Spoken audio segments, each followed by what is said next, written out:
વાત કરીએ મોરબીની ટંકારાના હડમતિયા પાલનપુરની સીમમાં ધમધમતી સાબુની ફેક્ટરી ખેતીના પાક માટે ઘાતક પુરવાર થઈ રહી છે ત્યારે તંત્રને વારંવાર રજૂઆત છતાં પણ કોઈ પગલાં ન ભરાતા તંત્રની કામગીરી સામે શંકા ઉપજી રહી છે।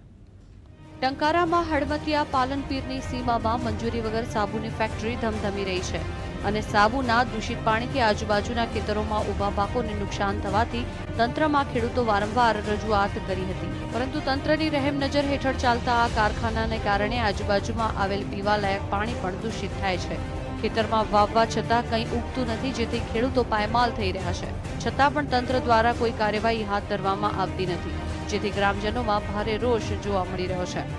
તો ટંકારાના હડમતિયા પંથકમાં ગેરકાયદેસર રીતે ધમધમતી સાબુની ફેક્ટરીઓ મામલે ગામના સરપંચે ચોંકાવનારા ખુલાસા કરતા જણાવ્યું છે કે બિનખેતી કર્યા વગર કે મંજૂરી વિના જ સાબુની ફેક્ટરીઓ ધમધમે છે, જે પ્રદૂષણ ફેલાવી રહી છે। આ સાબુની બિનખેતી વગરની સાબુની ફેક્ટરી ચાલુ છે, એ અમે અવારનવાર અરજી કરેલી છે ખેડૂતે, તો એનો કોઈ જવાબ આવ્યો નથી।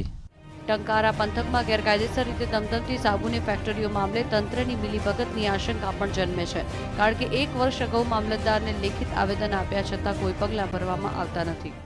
આ બાબતે મામલતદારને 1 વર્ષથી અમે લેખિત આવેદન આપેલ છે, હજી સુધી કોઈ કાંઈ નિર્ણય આવેલ નથી। જો નિર્ણય નહીં આવે તો ગાંધીજીની રાહે અમે આંદોલન કરવા તૈયાર છીએ। ટંકારા પંથકમાં ગેરકાયદેસર રીતે મંજૂરી વિના ધમધમતી સાબુની ફેક્ટરી મામલે ભારે રોષ જોવા મળી રહ્યો છે। અનેક રજૂઆત કરી હોવા છતાં તંત્ર પ્રદૂષણ ફેલાવનારાઓને છાવરે છે, ત્યારે ખેતીના પાકના ભોગે પર્યાવરણના ભોગે આ ફેક્ટરીને શા માટે ચલાવાઈ રહી છે તેને લઈને શંકા ઉદ્ભવી રહી છે। રવિ સાણંદિયા, GSTV, મોરબી।